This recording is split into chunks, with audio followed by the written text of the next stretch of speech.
অনেক সময় দেখা যায় যে একজন খুব হাই প্রোফাইল ব্যক্তির ভিসা অ্যাপ্লিকেশন ডিনাইড হয়েছে, কিংবা ধরেন একজন ব্যক্তির NIW বা EB1 অ্যাপ্লিকেশন খুব স্ট্রং, তারপরও ডিনাই হয়েছে। অনেক সময় এমন হতে পারে যে কেউ একজন শত্রুতাবশত USCIS এর টিপ লাইনে কল করে বা ফর্ম ফিল আপ করে আপনার বিরুদ্ধে কোনো একটা নালিশ করেছে, আপনি ফ্রড করছেন এরকম কোন একটা কমপ্লেন সাবমিট করেছে। এরকম সিচুয়েশনে অনেক সময় দেখা যায় অনেকে আমাদের কাছে এসে বলে যে ভাই, আমি একটু জানার চেষ্টা করছি যে আমার ভিসা অ্যাপ্লিকেশনটা কেন ডিনাই হলো। আমার প্রোফাইল তো খুব ভালো, আমার ভিসা অ্যাপ্লিকেশন তো খুব স্ট্রং ছিল, এটা কেন ডিনাই হলো। কিংবা কেউ এসে বললো যে আচ্ছা, অমুকের সাথে আমার একটু শত্রুতা আছে, আমি একটু জানার চেষ্টা করছি যে কেউ কি আমার বিরুদ্ধে কোনো ফ্রডের ক্লেম করে USCIS এর টিপ লাইনে কল করে বা ফর্ম ফিল আপ করে আমার বিরুদ্ধে কোনো অভিযোগ দায়ের করেছে কিনা, আমি একটু জানতে চাই। তো এরকম যদি আপনাদের ভিতরে কোনো প্রশ্ন থাকে, আপনারা যদি জানতে চান যে আমেরিকান সরকার আপনার সম্পর্কে কি কি তথ্য জানে বা আমেরিকান সরকারের কাছে কি কি তথ্য আপনার সংক্রান্ত আছে, এমনকি ধরেন এখন থেকে 10 বছর আগে আপনি আপনার ভাই বোনের জন্য আবেদন করেছিলেন, সেই আবেদনের ফর্মটাও আপনি হয়তো সংরক্ষণে রাখেননি, বা অনেক রিসিপ্ট নোটিশ আপনার কাছে এসেছিল, সেগুলো হারায় গেছে, এখন এগুলি দরকার। এরকম আমেরিকান সরকারের কাছে আপনার কি কি ডকুমেন্ট এবং তথ্য আছে, এটা যদি আপনারা জানতে চান, তাহলে এক্ষেত্রে সবচেয়ে ইফেক্টিভ যে অ্যাপ্লিকেশনটি, সেটার নাম হলো FOIA, FOIA, freedom of information act. ফয়ের আন্ডারে আমরা আমেরিকান সরকারের কাছে জানতে চাইতে পারি যে আপনার সংক্রান্ত যে কোনো তথ্য বা যে কোনো ডকুমেন্ট কি কি তাদের কাছে আছে, এবং এটা একটা কপি আমরা চাইতে পারি। এমনকি যখন আপনারা এমবেসিতে ইন্টারভিউর জন্য যান, এমবেসির যে অফিসার আপনার ইন্টারভিউটা নিচ্ছে, ইন্টারভিউ নেওয়ার সময় যে নোটটা যে সে নিচ্ছে, সেই নোটের একটা কপিও আমরা আমেরিকান সরকারের কাছে চাইতে পারি। এবং এর ভিতরে যদি এমন কোনো তথ্য বা ডকুমেন্ট থাকে যেটা ন্যাশনাল সিকিউরিটির জন্য খুব সেন্সিটিভ, তখন তারা কালো কালি দিয়ে এটা ব্লক করে বাকি ইনফরমেশনগুলি আমাদের সঙ্গে শেয়ার করে। এবং এই সব কিছুই আমরা করি FOIA, FOIA, freedom of information অ্যাক্টের আন্ডারে। কয়েকটা বিষয় মাথায় রাখবেন। প্রত্যেকটা ডিপার্টমেন্টের FOIA অ্যাপ্লিকেশনের প্রসিডিওর আলাদা। যেমন USCIS এর কাছে যদি আপনি জানতে চান, সেক্ষেত্রে একটা ফর্ম আছে, ফর্মের নাম হলো G639। G639 এই ফর্ম ফিল আপ করে আপনি USCIS এর কাছে জানতে চাইতে পারবেন যে তাদের কাছে আপনার সংক্রান্ত কি কি তথ্য বা ডকুমেন্ট আছে। একইভাবে যখন আপনি এমবেসির বিষয় জানতে চাবেন, তখন আবার ডিপার্টমেন্ট অফ স্টেটের কাছে আবেদন করতে হবে, এটার প্রসিডিওর আলাদা। আবার অন্যান্য ডিপার্টমেন্টের FBI এর কাছে জানতে চাইলে সেটার প্রসিডিওর আবার আলাদা, সেটা আবার ডিপার্টমেন্ট অফ জাস্টিসের প্রসিডিওর।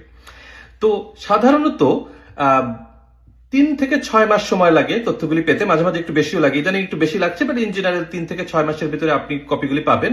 এবং সাধারণত FOIA অ্যাপ্লিকেশনের জন্য আলাদা কোনো ফি নেই, কিন্তু তারা যে কপি আপনাকে সাবমিট করছে পার পেজ তারা একটা কাউন্ট করে। কোন কোন ডিপার্টমেন্ট 10 সেন্ট করে কাউন্ট করে, কেউ 25 সেন্ট করে কাউন্ট করে, এটা এক এক জায়গার এক এক প্রসিডিওর। কেউ কেউ হয়তো অল্প কিছু কাগজ হলে চার্জই করে না, ফ্রি দিয়ে দেয়, আবার বেশি কাগজ হলে একটা সার্টেন পেজের পর থেকে চার্জ করে। বাই দ্য ওয়ে, এটা গুরুত্বপূর্ণ কোনো ব্যাপার না, খুবই অল্প টাকা আপনি পেতে পারেন।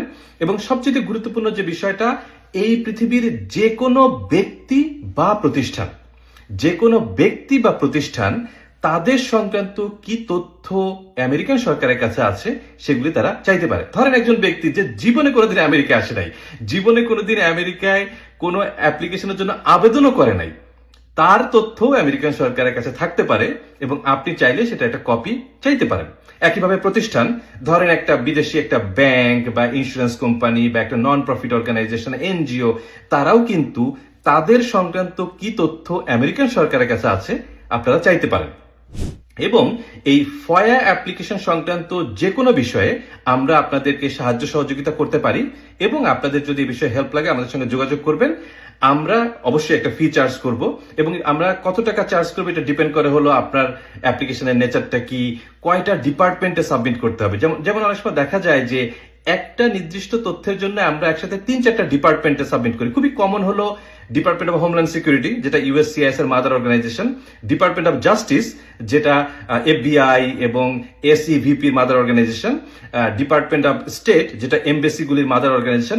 এই তিনটায় একসঙ্গে সাবমিট করা খুবই কমন। এর বাইরেও আরো একটা দুটো হতে পারে ডিপেন্ডিং অন সার্কামস্টেন্স। সেই অনুযায়ী আমরা ডিসিশন নেই যে আমরা কত টাকা চার্জ করব।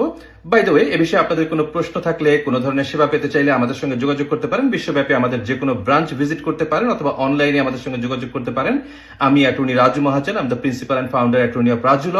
আমি সহ আমাদের সকল ইমিগ্রেশন অ্যাটর্নি আমরা ডেডিকেটেড আপনাদেরকে সঠিক তথ্য দিয়ে সাহায্য সহযোগিতা করার ব্যাপারে, এবং we try our best to submit 100% accurate application. Of course আমরা যখন সাবমিট করে দিই, এটার আউটকামের উপরে আমাদের ফুল কন্ট্রোল থাকে না। এখানে ইউএসসিএস অফিসাররা বা অন্য যারা অথরিটি আছে তাদের একটা ব্যাপার স্যাপার থাকে, কিন্তু আমরা আমাদের হাতে যতটুকু ক্ষমতা আছে সেইখান থেকে সর্বোচ্চ চেষ্টা করি আপনাদেরকে সর্বোচ্চ সাহায্য সহযোগিতা করার জন্য। কাজে এই বিষয়ে যদি আপনাদের কোনো প্রশ্ন থাকে, নিচে দেওয়া লিঙ্কটি ক্লিক করে কোয়েশ্চেনগুলি ফিল আপ করে আপনার নাম, ফোন নাম্বার, ইমেল অ্যাড্রেস সহ আমাদের কাছে পাঠিয়ে দিন। আমাদের অফিসের পক্ষ থেকে আপনার সঙ্গে যোগাযোগ করা হবে, এবং আপনার যে সার্ভিসটি দরকার সেই সার্ভিসের জন্য আমাদের ফি কত সেটি জেনে কন্ট্রাক্ট সাইন করে তারপরে আপনি কাজ শুরু করতে পারবেন। এরকম কখনোই হবে না যে কাজ শুরু করার পরে অর্ধেক পথে গিয়ে শুনবেন ও এটার ফি অত, এটার ফি অত, এই ফি যোগ হচ্ছে, ওই ফি যোগ হচ্ছে। এরকম কখনো হবে না। আমরা আগে ফি নিয়ে আলোচনা করে কন্ট্রাক্ট সাইন করে তারপরে কাজ শুরু করব। এতে সব পক্ষই জানবে কার কি রেসপন্সিবিলিটি, কার ফি কত।